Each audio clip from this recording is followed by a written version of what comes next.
conditions with regard to all our commitments.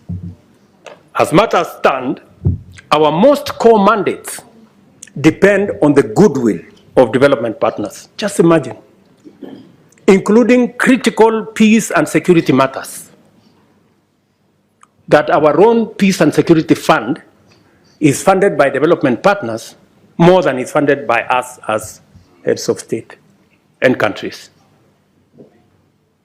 Good people, this needs to change. Africa's solutions must look like solutions. And in principle, they ought to emanate from us.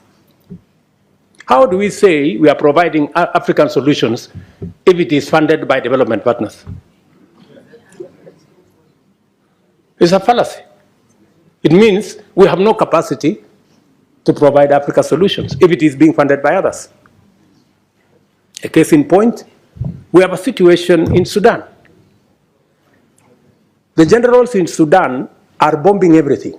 They are bombing roads, they are bombing bridges, they are bombing hospitals, they are destroying airports, using military hardware bought by African money.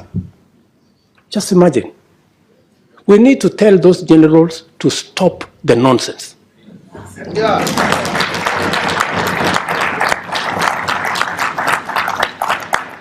Military capacity is for fighting criminals and terrorists. It is not for fighting children and women and destroying our own infrastructure.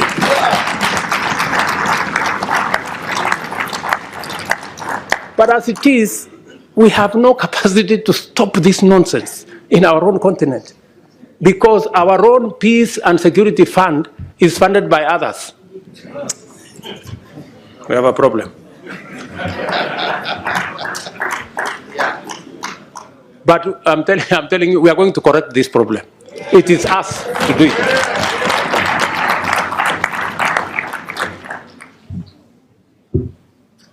Let me also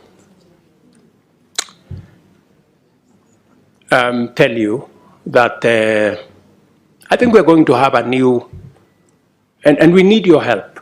You know, we need your support. You must take up your role. You know, you must take up your role and make sure that our executive, the people running the Africa Union, are held to account.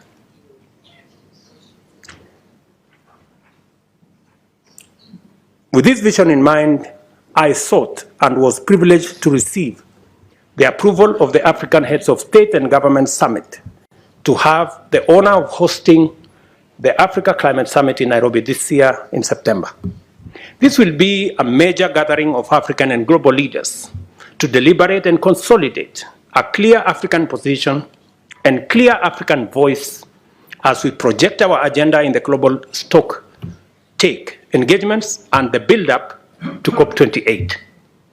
The summit also provides an opportunity to highlight and forge consensus on the modalities of unlocking Africa's vast potential to positively impact the climate agenda and rally the world to tap into the numerous opportunities that Africa presents towards global net zero. This will not be another morning summit where we are mourning about our situation. We are going to boldly tell the world we will contribute positively to a solution, and we have what it takes. I invite you all to Nairobi to join us at that summit and to take part in that broader journey and vision. For Africa to hold meaningful discussions with global partners, I have told you, Africa heads of state and governments have